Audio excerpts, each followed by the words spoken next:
Hey y'all, Natalie here today for Paper House Productions, and I'm making another layout inspired by 3D stickers. This time I have those gorgeous 3D pansies, and I am letting them be accompanied by the puffy pansies as well. So I'm going to use all of them. I'm going to scrap these two photos of our little mini golden doodle named Belle. I took them on Easter, and they're probably the best pictures I have of her, so I wanted to really do them justice with a gorgeous page. So I have put clear gesso on this page, kind of in an upside down triangular pattern. And I am just using this beautiful stencil from Vicki Boutin. You can see I've used it well. It has like a rainbow stain on it. And I'm spreading it across the page. I'm not going all the way to the defined edge. I want it to be very abstract, but kind of in a rectangular pattern across the top of the page there. I'm just being real careful to not smush down that edge. You can see it kind of messed up a little bit, but I'll smooth it out. And I'm doing just another little triangle there at the bottom. And that's it. That texture paste is matte from Ranger, and it dries super fast. Just smoothing out some edges and loving the way that looks so far. And there it is, dried. It didn't take too long. And I have Nouveau Shimmer powder, and I have, let's see, that's Cherry Bomb and Blue Blitz, I think is what it is. So I'm going for a purple color, obviously. So I'm mixing the blue and the pink because I don't have a purple. And I wanted to match the pansies. There's a lot of different shades of purple in those florals. So did you see how magical that was? I just spritzed those powders with water, and now I'm going to add additional water and kind of mix the powders together with my brush to create a purple. And look how it like runs down in the texture paste, defining the space. Oh, that's just so satisfying and completely gorgeous. And every single time I do it, it just makes me giddy. So I'm just going to swish that around in the rectangular area. I'm going to let it dry mostly, and then I'm going to do the exact same thing down there in the smaller triangle. Now up there I swished the top just to kind of get rid of some of the blue. There's not really any blue in the stickers, so I definitely want mostly purple. There's yellow in the stickers and also like a red color, but I end up not really using many of the red ones.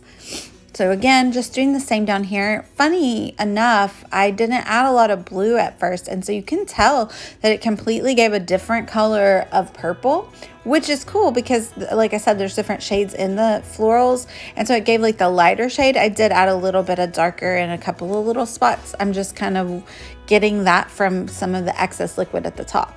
But yeah, I'm super happy with how that turned out.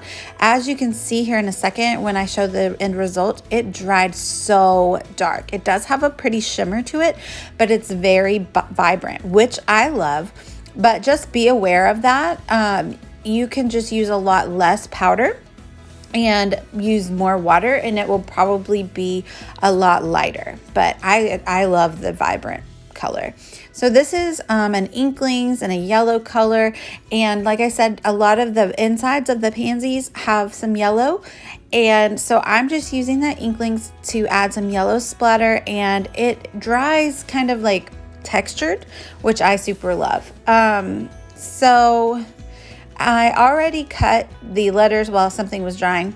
The title is going to be Pawsitive because it almost looks like she's smiling and she has paws. So I cut with my Heather Alpha die from Pink Fresh Studio, my fave. You're probably sick of hearing me say that if you watch my videos. I cut the word positive with like a yellow and white gingham, and then a white outline. So that's what all those little pieces of tape are, just how I keep together the outline of the die cut with the inside of the die cut. And I love these 3D stickers. They come on just some black clear acetate, and so I love to just cut them apart without actually removing them from the backing to see where I want to place them and how they look before I commit to putting them down. Off screen, I also die cut the word be out of my favorite Moments to Die. I did it 3 times because it's really skinny, so I just kind of piled them up so it's almost like a little bit of a chipboard word. So I popped that photo of Belle up on some foam because it's on top of the texture paste, and if I had just stuck it down straight onto the texture paste, it might have kind of been wonky. So I stuck it up on some foam, and plus that foam sticks really great to the texture paste as well. So I'm going to glue down the title. I didn't make you watch all of that, I edited it out. And finishing it up with the last word there. I went ahead and stuck that one floral sticker up there so I could know where I wanted the title. But now I'm going to stick down my last photo, and then it's time to embellish with the florals. I'm going to link down below to the Paper House store.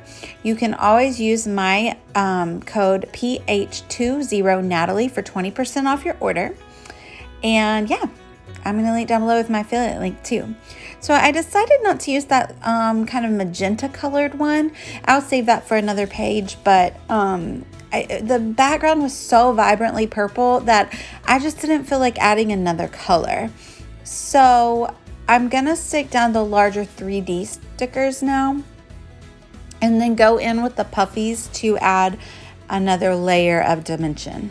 Some of the puffies do have that magenta red color on them, excuse me, but a lot of them they have yellow as well, so I kind of tuck the red color underneath the photos or under another sticker just so that mostly the yellow shows. I decided that word needed a little bit more glue there. Nothing likes to stick to gesso, and definitely not texture paste too, so definitely a lot of adhesive goes with these. So now I'm just gonna, like I said, embellish with those puffies, and that one you could see was kind of like a magenta and yellow, so I just kind of stuck most of the magenta color under the photo, and I just love the way that the pops of yellow come around. And those are really sticky. I just added additional adhesive to them just to be safe because I did so much mixed media on the page. So, but if you're not doing it on laying them on mixed media, they will stick perfectly well without additional adhesive. I think about taking that off, but then I take some of the photo with it, so I end up sticking it back on in the same spot. And this photo didn't really have a big story. It was just, like I said, probably the best photo I've taken of her, and I wanted to give it a really pretty page. So I kind of just put her name and when it was taken as like my journaling. So I'm just going to end it off with some essential jewels. I'm going to do them in the yellow and the purple color. And I'm so happy with how this page turned out. So I really thank you guys for watching. Need another pop of yellow over there. I'm glad I stuck that in. I wasn't sure if I remembered to, and I was watching the video back like, oh my gosh, I totally missed a spot that needs yellow. But I thank y'all for watching. Please like and subscribe. And like I said, I'll link down to the store below with my affiliate link, as well as the code to get 20% off your order anytime. Thank y'all for watching, and let me know if you have any questions. Bye y'all.